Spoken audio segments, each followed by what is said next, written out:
Welcome back to our English First Additional Language Lessons by Ms Lechuti. Today's lesson will be on direct and indirect speech. And it is important also to understand what we mean by direct and what also we mean by indirect speech.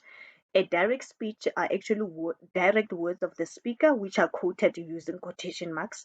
And indirect speech is the reported words of the speaker that are reported without necessarily using the exact words of the speaker. So you must not be confused. Sometimes they are referred to as report and reported speech. If you don't want to say report and reported speech, you can say direct or indirect speech. And I'm going to show you now the difference between the direct and indirect speech. He says, comma, I'm sorry, close quotation. Those are quotation marks. This is what we mean by a direct speech. These words are quoted using quotation marks that are quotation marks that are used to indicate the direct words of the speaker. Now there are so many changes that will happen when you change a sentence from direct to indirect. This is just a simple sentence, but it is also important to observe the tense of the sentence. And then this is what you call an introductory verb. When words, phrases such as he said, he exclaimed, he says, those are what you call introductory verbs. Now, if the introductory verb is in a present tense, it means that whatever that you're going to report must also be in a present tense. If the introductory verb is in a past tense, whatever that you're going to report must also be in a past tense. So if I were to change the sentence from a direct to indirect, I would say he says, not he says. I take the introductory verb, I say he says, and then I add the word that he is sorry. Why do I say he is, not was? Because I am changing now. I'm sorry, the introductory verb is in a present tense. So I would say he says that, you add the word that, he is sorry. So therefore, it is no longer a direct speech, it becomes an indirect. And whenever you are asked to change a direct to an indirect, please do not include quotation marks anymore, because in an indirect you are reporting. And then another thing that has changed there that I've underlined is the first personal pronoun I. So I will be replaced by the first person. I will always be replaced by a pronoun. So he says that he is sorry. Remember, you are not that person, but you are reporting what that person is saying. So therefore, that's why you replace the word I, which is the first person, with the pronoun he. All right. And then there are so many changes that will happen, so many of them. And I'm not going to go through all of these, but this is just an example of changes that occur when you change a sentence from direct to indirect. For example, in a present simple to past simple, he said it's cold. And then because the introductory verb is in a past tense, it means that what you're going to report must also be in a past tense. So it's going to be he said it was cold, you see. And then for an example, you can also have present perfect continuous, where you say he said I've been teaching English for 7 years. And then he said that he had been teaching English for 7 years. I won't be able to go through all of them because there are many, but these are just examples of changes that occur that you need to observe when you change a sentence from direct to indirect, right? And then time and demonstrative will always change. When we talk about demonstrative, we refer to words such as this. If I say I am holding this book, I am demonstrating which book I am holding.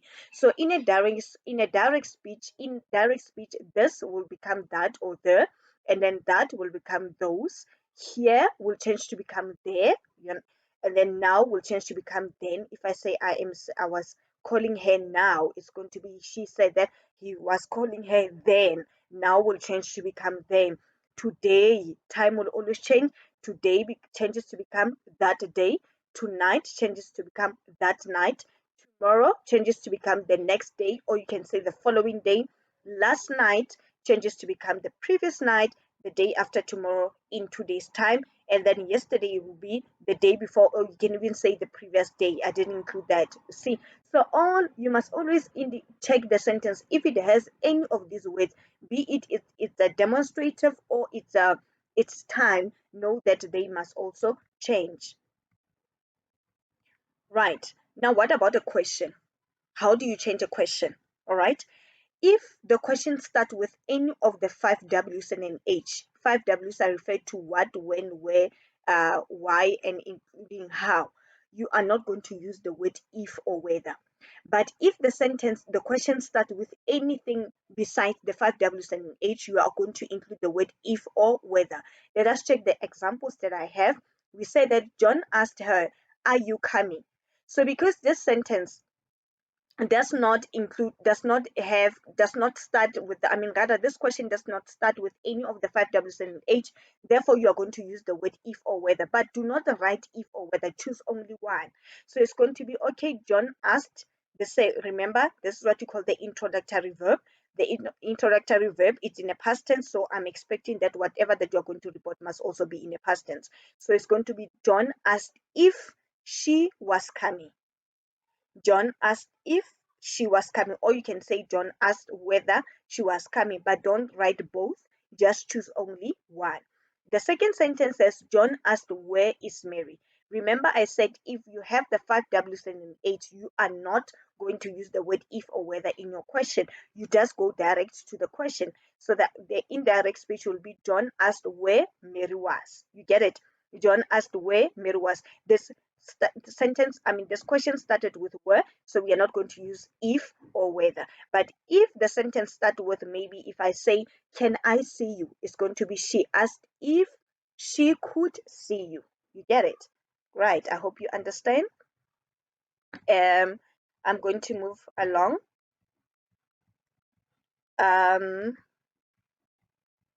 Yes, I wanted to also highlight in this lesson the use of modals, okay? Modal verbs, which are used to modify and to make sentences to be more polite, you know. If you add a modal, it's also to show respect, because a modal is not an instruction. For an example, direct speech says, John said, "I must do my homework now." Close quotation. In direct speech, John said that he must. So what I'm trying to show you is that modals do not change, okay? I know there's so many changes that takes place when changing sentences from direct to indirect, but please be mindful that modals do not change. Words such as would, should, could, might, ought, to, and must do not, they remain unchanged. All right. Another question. My friend asked, "Where is Venus?" My friend asked, introductory verb.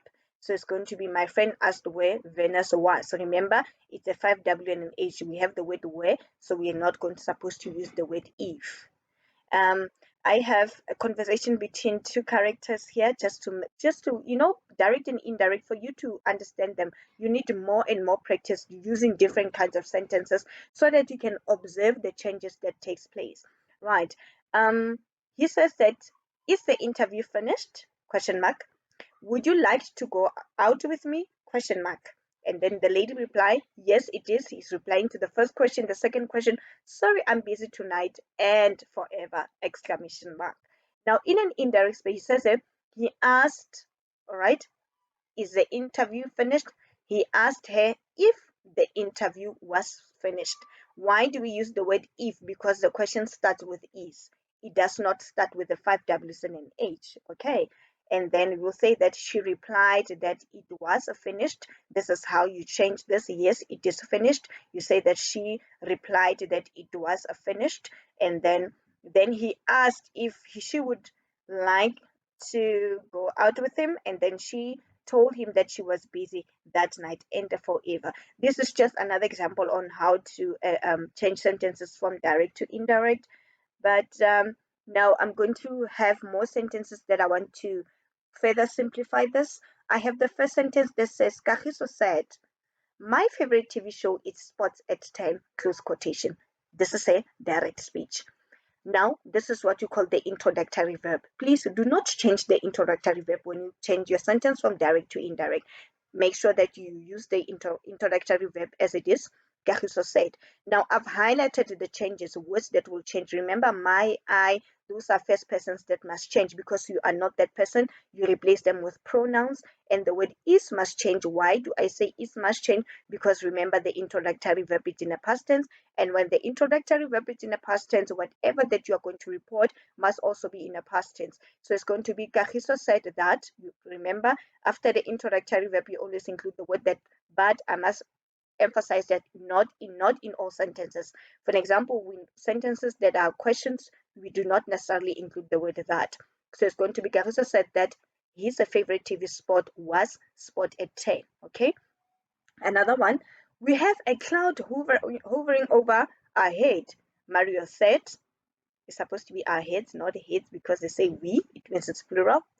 So we must change, have must change, are must also change. The introductory verb here it is, and it is in the past tense. So I expect that whatever that you're going to report must also be in the past tense. So we start with the introductory verb. So Mario said, we include the word that, and then we replace we with they. They had, have, remember, have, it's a perfect, present perfect tense, and then have changes to become had in the past perfect tense. So it's going to be Mario said that they had a cloud hovering over their heads. So that's why sometimes in a question paper, when you go to question 5, you would find that the question of changing a sentence from direct to indirect or report to reported, sometimes only one question can go up to 4 marks, if not the 3 marks. The reason why one sentence will have 4 or 3 marks, it is because there are many changes that takes place. For an example, here we say we have a cloud, it changes to become they had. You'll get a mark for they, also get the mark for had, also over, I mean using the word they, and you also get the mark for not using quotation marks. Okay, and then I used emojis yesterday. I will change. Yesterday it's time will always change, and you say Katlego said. Katlego, introductory verb, it's in a past tense. Katlego said that he used emojis the previous day. Okay, yesterday, the previous day. Ne? And then we have a question.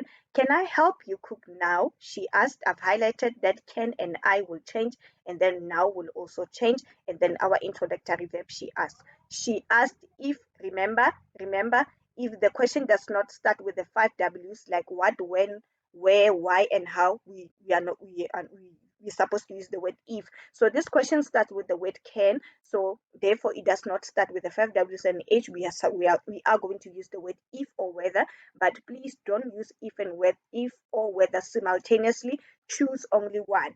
So as we say, she asked if, and then I changes to become she. You can even say he, it's fine. She asked if she, and then can changes to become could help her cook. Now changes to become what? Then. And then you say full stop. You also get a mark for she asked if, you say she, you get a mark for could, you get the mark for then, and you also get a mark for doing for removing quotations as well. So you need to study the notes as well on how these kind of changes that will take place when you change a sentence from direct to indirect. Practice and practice with a different kind of sentences and follow the rules that apply, and you will be able to get them correct. Thank you so much for paying attention to this lesson. We shall resume another lesson soon.